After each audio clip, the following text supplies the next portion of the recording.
Hello guys, कैसे हो आप सब लोग। आई होप सब अच्छे होंगे। तो आज मानसी की फरमाइश मम्मी ने इस तरह पूरी की। मानसी शाम को ही कह रही थी कि मम्मी मेरे को दाल चावल खाने हैं।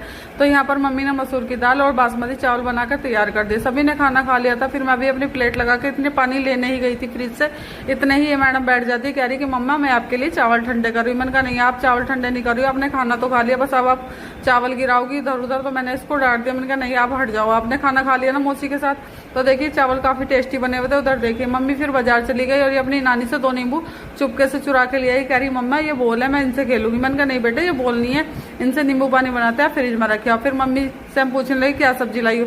तो मम्मी डांट के कहने लगी ये 400-500 रुपए की सब्जी आई है, जरा सी इतनी महंगाई हो रही है कि पूछो मत। तो यहाँ पर पापा के लिए मम्मी तोरी लाती है, क्योंकि पापा की वजह से हमें भी खानी पड़ जाती है, क्योंकि पापा को तोरी वगैरह हल्की सब्जी बता रखी है।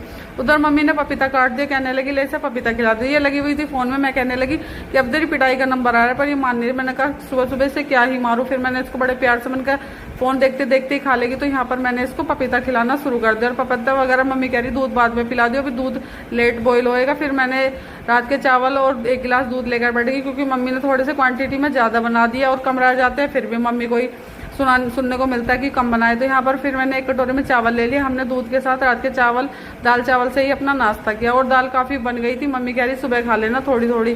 मैंने कहा सुबह थोड़ी सब्जी बनाने हैं, तो इस तरह हमने नाश्ता किया। मैंने कहा सभी थोड़ी थोड़ी खा लेंगे तो ये दाल खत्म हो जाएगी। तो यहाँ पर मैं इसको दूध पिला रही थी और फिर देखिए फोन में इस तरह लगी हुई थी। फिर मुझे इतनी जोर से गुस्सा आया कि मैंने कहा अब तेरी पिटाई होने वाली। मैं इसको मारना चाहती नहीं, पर ये इतनी शैतान हो रही है कि पूछो मत। क्यों मौसी ने इतने लाड़ पे चढ़ा रखा है, कभी कोई मौसी से शिकायत लगाने चली जाती है, कभी किसी मौसी से। तो यहाँ पर वो इसे चुप करा देती है, उसी चीज का ये फायदा उठाती है।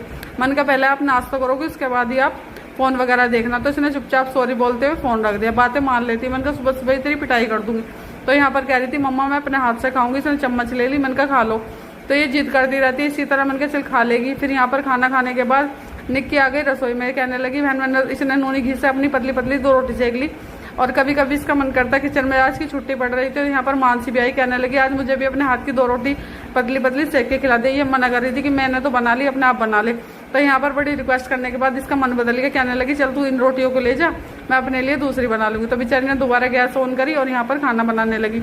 इसके हाथ की रोटी सभी पसंद करते हैं, क्योंकि मेरी दादी ने से इतनी अच्छी रोटी बनानी सिखाई। और ये देखिए ये कभी भी मोटी रोटी नहीं बनाती, पतली। और इधर देखिए इसने भी थाली लगा ली अपने खाने की। तो इसने भी थोड़ी सी रात की दाल ले ली और कहने लगी थोड़ी सी मैं भी खा लूंगी। तो इसी तरह इनका अपमान न करते हुए हम सब लोगों ने थोड़ी थोड़ी दाल ले ली और खत्म भी कर दी। और यहाँ पर देखिए दूर खड़ी थी, इसकी मौसी कह रही आजा मेरे साथ खाना खा ले, तो आ नहीं रही थी। और देखिए ये सोच रही कभी मुझे अमरूद ना मिले, घर में आए लाल अमरूद। तो इसका मन ललचा गया और ये देखिए सबसे पहले लेगा अमरूद खड़ी हो गई। फिर देखिए ये ऊपर आ गई, कहने लगी मम्मी मेरे को नहला दो। तो यहाँ पर साबुन